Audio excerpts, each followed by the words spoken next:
Dari sisi pelaporan itu substansinya paling banyak ini di Pak, pertambangan dan LHK, Pak.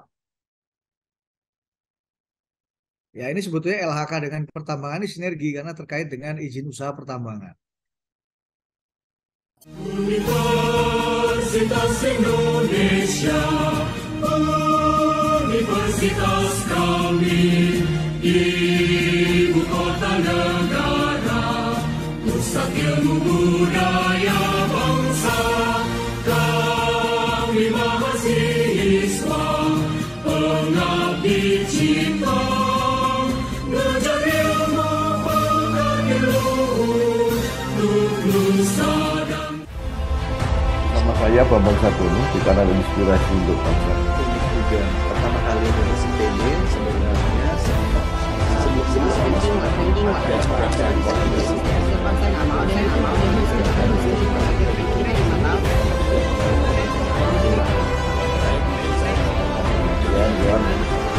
barangkali untuk rapat-rapat tuan-tuan polis-polis.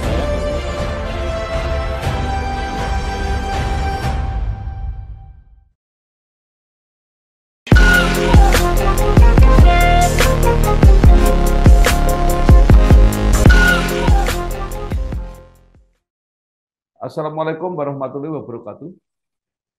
Waalaikumsalam.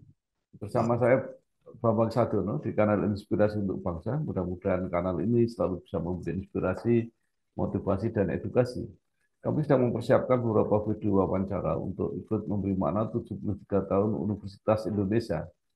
Menurut rencana wawancara ini akan kami bukukan untuk melanjutkan buku pertama yang sudah terbit. Saya saat ini sudah bersama dengan Bapak Heri Susanto SPE MSc. Saat ini jabatannya adalah anggota Ombudsman Republik Indonesia. Apa kabar Pak Heri? Alhamdulillah, baik Pak, sehat. Ya, beliau lahir di Cirebon 9 April 1975. Pak Heri mungkin bisa mulai cerita dengan pengalaman dan kenangan ketika kuliah, terutama ketika kuliah di program S2 Lingkungan Hidup UI. Kemudian banyak aktif di lingkungan LSM, staf ahli DPR RI, dan saat ini terpilih menjadi anggota Ombudsman Republik Indonesia. Silakan, Pak.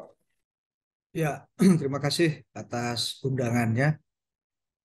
Saya bergabung di Universitas Indonesia ini pada program S2, mengambil kekhususan perencanaan lingkungan hidup di program kajian lingkungan hidup Universitas Indonesia di tahun 2000, 2002, Pak. Lulus 2005. mahasiswa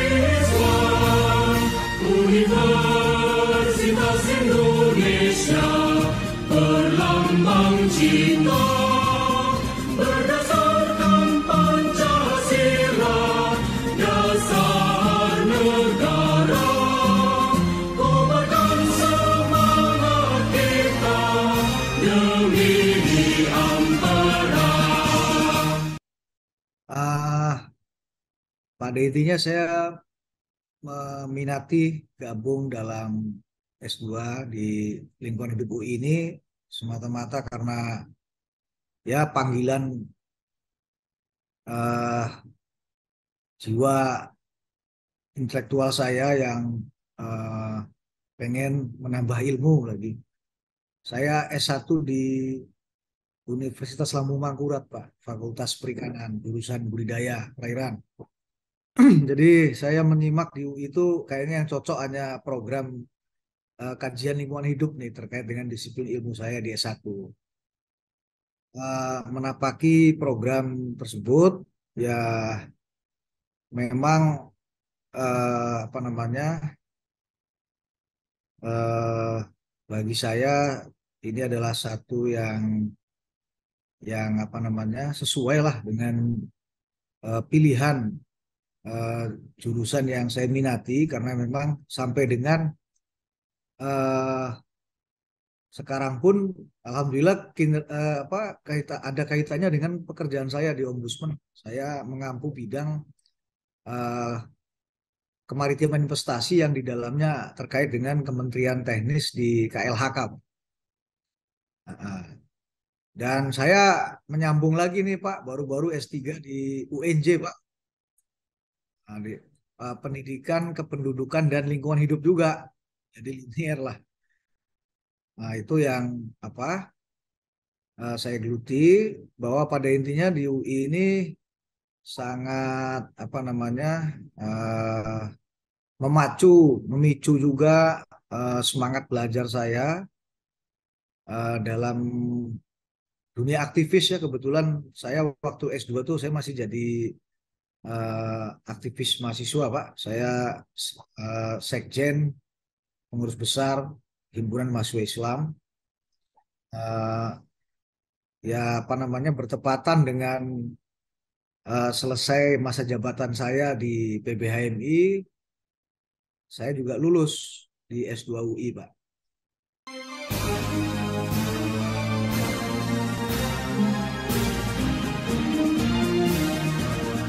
Universitas Indonesia, universitas kami, ibu kota negara, pusat ilmu budaya bangsa, kami mahasiswa, pengabdi. Tadi Pak Eri mengatakan bahwa bidang studinya itu sesuai dengan bidang tugasnya saat ini. Nah, itu sebenarnya di Ombudsman ini dibagi-bagi dalam berapa bidang gitu. Kami ada 9 orang Pak, pimpinan Ombudsman, ketua dan wakil ketua. Nah, kemudian ada 7 anggota, itu dibagi dalam 7 sektor Pak. 7 sektor. Nah, dari 7 sektor itu ada eh, apa eh, sektor generalisnya. Yang pertama yang memang itu dikaitkan dengan kementerian koordinator di kabinet Presiden Joko Widodo Pak. Misalnya eh, Polhukam. Nah, ini dibagi dalam 2 substansi Pak. Nah, jadi 2 orang anggota ini yang ada di rumpun Polhukam ada 2 orang ya. Kemudian yang 2 lagi di rumpun perekonomian. Nah, kemudian saya di rumpun kemaritiman investasi, Pak. Nah, yang 2 lagi itu di rumpun Kementerian Koordinator Pembangunan Manusia dan Kebudayaan (PMK). Nah, ada 7 eh, pengampuan yang masing-masing eh, mengampu kementerian-kementerian teknis dalam eh, jajaran Kemenko yang tadi saya sebutkan, Pak. Ada 4 itu. Iya. Kalau Pak di bidang Pak Eri, apa saja kasus-kasus yang banyak diadukan, Pak? Saya kan di rumpun substansi kemaritiman investasi itu ada terkait dengan SDM, Pak. SDM, kemudian KLHK, kemudian perhubungan, Pak. Kemudian eh, kelautan perikanan, kemudian investasi BKPM, kemudian pariwisata Ekraf. Mahasiswa Universitas Indonesia, berlambang cinta berdasarkan Pancasila, dasar negara, kobarkan semangat kita demi ampera. Nah, di dalam praktek, di mana yang banyak masalah? Dari sisi pelaporan itu substansinya paling banyak ini di Pak, pertambangan dan LHK, Pak. Ya, ini sebetulnya LHK dengan pertambangan ini sinergi karena terkait dengan izin usaha pertambangan. Jadi lebih banyak menyangkut masalah izin pertambangan, Pak ya. Iya, perizinan-perizinan. Kemudian ada juga kaitannya dengan kebijakan-kebijakan yang terkait dengan misalnya tata kelola lahan gitu Pak, yang kaitannya di kehutanan itu. Ya mayoritas itu kebanyakan kalau terkait dengan perizinan itu ya kalangan menengah ke atas ya Pak, dunia usaha. Kalau yang kaitannya dengan tanah adat, kemudian hak wilayah, yaitu di KLHK banyak Pak, irisan. Semangat bincang gembira, sadar bertugas mulia, berbakti dalam karya, mahasiswa Universitas Indonesia, berlambang cinta, berdasarkan Pancasila. Itu bentuknya kerugian-kerugian yang dilaporkan seperti apa, Pak? Kebanyakan itu maladministrasinya ada waktu kewenangannya di daerah Pak, di kabupaten kota kalau pertambangan ya. Kabupaten kota itu kan beralih eh, tahun 2015 itu ke provinsi. Nah, begitu ke provinsi tahun 2020 pindah ke pusat. Nah, rangkaian-rangkaian pengalihan kewenangan dari kabupaten kota kemudian ke provinsi inilah yang apa pada kemudian hari sekarang ini banyak pelaporan. Misalnya tidak diberikan pelayanan sehingga perizinannya mati. Kemudian ya banyaklah terkait pelayan-pelayan publik tuh Pak. Apa itu tidak diberikan pelayanan, kemudian diskriminatif, tidak kompeten, penundaan berlarut, begitulah Pak. Yang akhirnya memicu kerugian baik material maupun imaterial. Ya. Nah, kalau seperti itu, solusinya seperti apa, Pak, yang dilakukan oleh Ombudsman? Ya seiring dengan eh, kerugian material dan imaterial yang dialami warga masyarakat khususnya di sektor usaha inilah eh, mereka yang paham ya eh, prosedur bagaimana menyampaikan laporan persoalan yang dihadapi mereka itu ya mereka mengajukan eh, pengaduan ke ombudsman. Nah, itu oleh ombudsman ketika ada pelaporan yang demikian ini akan diproses untuk diverifikasi formil Pak dokumennya.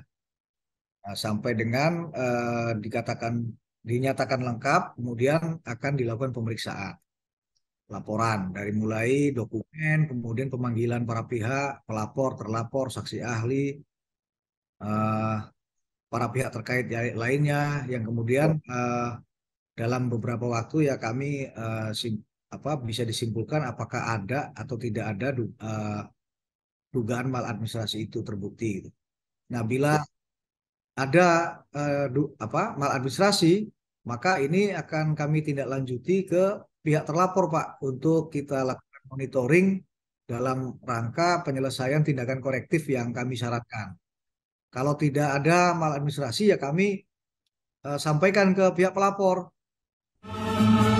Mahasiswa Universitas Indonesia, berlambang cinta, berdasarkan Pancasila, dasar negara, kobarkan semangat kita demi ampera. Ya, artinya itu memuaskan pihak pelapor atau mereka mencari solusi lain, misalnya solusi hukum kalau solusi dari ombudsman ini tidak memenuhi keinginannya gitu. Ya, kalau misalnya ada maladministrasi, ini menjadi ranah ombudsman untuk diselesaikan apa sampai tuntas gitu oleh pihak terlapor misalnya dalam hal ini pihak terlapornya adalah Kementerian X gitu. Nah, itu kita akan kawal sampai 30 hari setelah pihak terlapor menerima eh, laporan akhir hasil pemeriksaan yang disampaikan Ombudsman terkait maladministrasi yang dilakukannya. Nah, bila mana tidak ada tanggapan, ya kami akan menindaklanjutinya sampai ke tahap rekomendasi, Pak. Rekomendasi itu ya berupa pemberian sanksi secara administratif, apakah itu berupa pemecatan atau penghentian gaji tunjangan bagi pihak yang menjadi terlapor. Kalau yang terlapornya misalkan selevel menteri, ya kita sampaikan ke presiden rekomendasinya. Kalau yang dilaporkan bupati, ya kita sampaikan ke Mendagri. Demikian seterusnya, Pak, levelnya. Sangat bijak gembira, sadar bertugas mulia, berbakti dalam karya, mahasiswa Universitas Indonesia, berlambang cinta, berdasarkan Pancasila, dasar. Ya, dalam kasus-kasus yang sudah terjadi itu berapa persen, Pak, yang bisa terselesaikan dan pelapornya itu merasa puas terpenuhi keinginannya, dan berapa yang kira-kira tidak bisa terselesaikan? Ya, kalau sudah masuk LHP kita sampaikan, Pak, ke pihak terlapor, ya alhamdulillah eh, dipenuhi, Pak. Dipenuhi untuk tindak lanjut tindakan korektifnya. Misalnya yang tadinya tidak mendapatkan pelayanan, ya dilayani. Yang sebelumnya izinnya mati, ya diaktifkan kembali dengan syarat-syarat yang harus dipenuhi oleh pihak pelapor untuk bila mana ada dokumen yang kurang. Nah, kalau misalkan tidak pun kita naikkan ke rekomendasi, tapi ini sesuatu yang kami coba untuk tidak terjadi, Pak. Karena ini konsekuensinya kan tadi sanksi administratif. Biasanya sih sebelum sampai ke rekomendasi kita selesaikan dulu di level tindakan korektif, Pak. Karena ombudsman ini kan sebagai magistrator of influence, lembaga yang memberi pengaruh, ya kita terus lakukan pendekatan agar pihak terlapor itu ya menunaikan kewajibannya sebagai penyelenggara pelayanan publik. Demikian, Pak. Ya, dengan kata lain, laporan-laporan itu diselesaikan dan rata-rata pada umumnya mereka yang melapor di ombudsman puas gitu, Pak, kira-kira.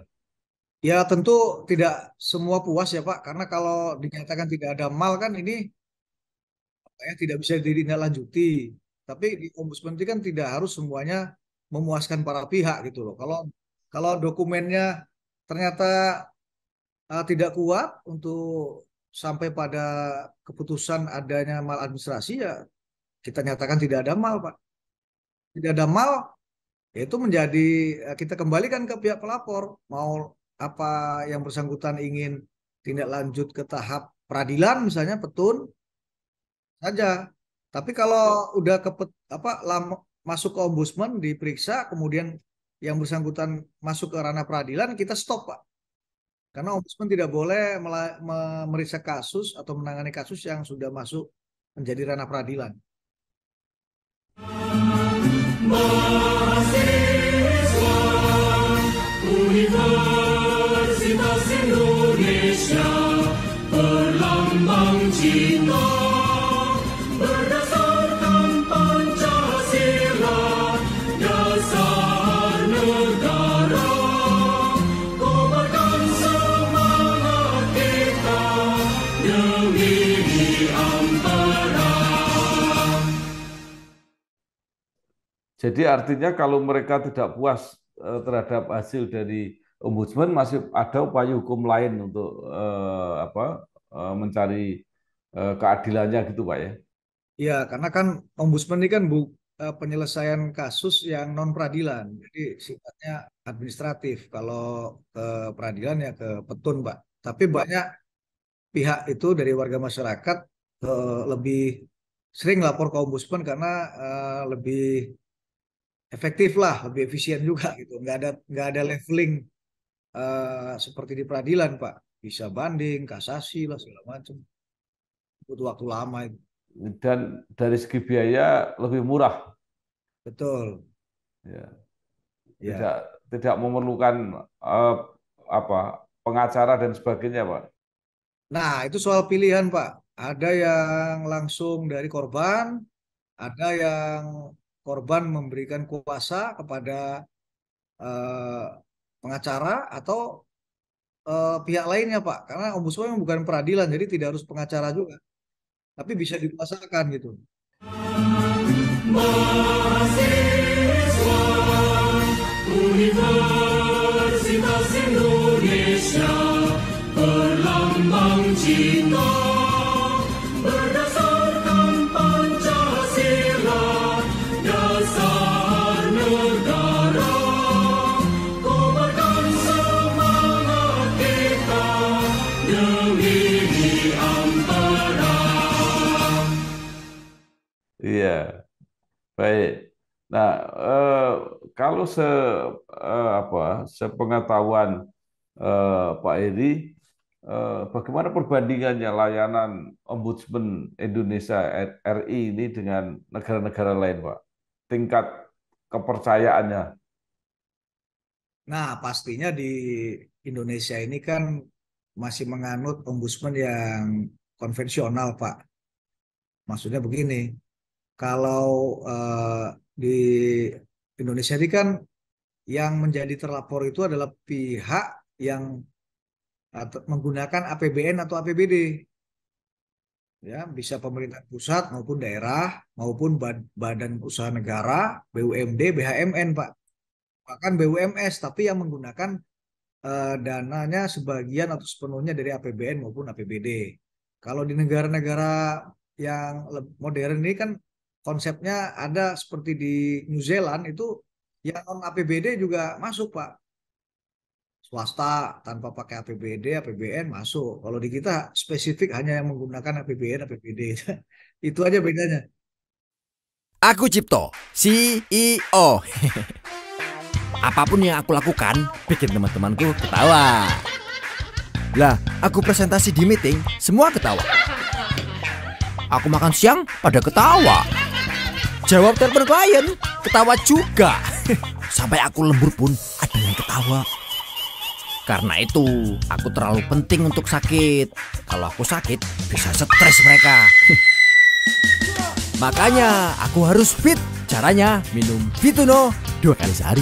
Fituno dengan Trivito Extra membantu menjaga daya tahan tubuh agar tetap fit. Kerja numpuk, lembur, gaji nggak naik-naik, nggak bakal bikin aku drop. Harus fit, minum Fituno. Ya. Tapi kalau ada penilaian gitu tingkat kepuasan pelapornya gitu ada nggak, Pak? Ya, selama ini kami sering melakukan survei persepsi maladministrasi, Pak.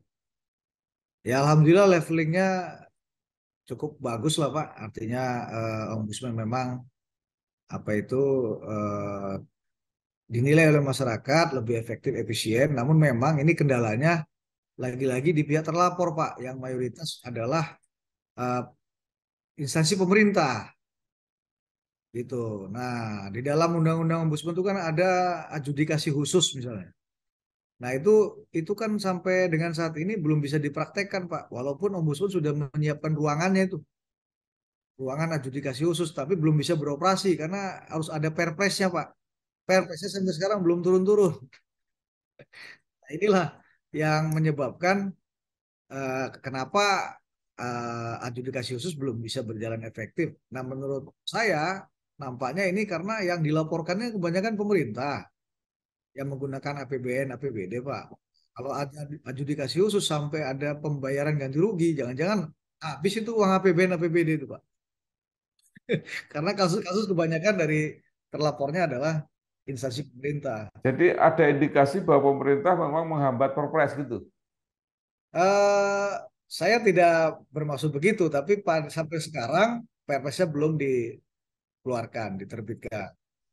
Mengawali hari dengan aktivitasku yang padat memerlukan pola hidup yang sehat dan perlindungan kulit yang tepat. Untuk itu, aku gunakan Venus Flawless Matte Cushion dengan Sun Protection yang melindungi kulitku dari paparan sinar matahari. Dan mengakhiri hari dengan Venus Aqua Facial Wash, kulit jadi cantik, sehat terjaga. Pancarkan pesona kulit sehatmu. Venus, many activities of you. Itu kan biasanya kalau undang-undang kan ada dalam waktu sekian waktu itu harus perpresnya ada gitu. Ya, itu Ada kami batasan itu nggak, Pak? enggak, kebetulan nggak disebutkan sih Pak di situnya. Cuma memang secara fungsional dari tim ombudsman sudah seringkali menyampaikan hal ini. Hanya kan tadi kewenangannya ada di pemerintah, dalam hal ini presiden.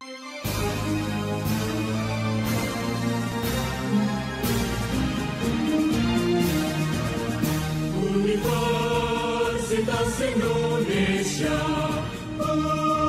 universitas kami, ibu kota negara, pusat ilmu budaya bangsa, kami mahasiswa, pengabdi. Baik, sekarang kembali lagi Pak, sedikit mungkin tentang pengalaman Bapak kuliah di UI. Apa yang ingin Bapak sampaikan?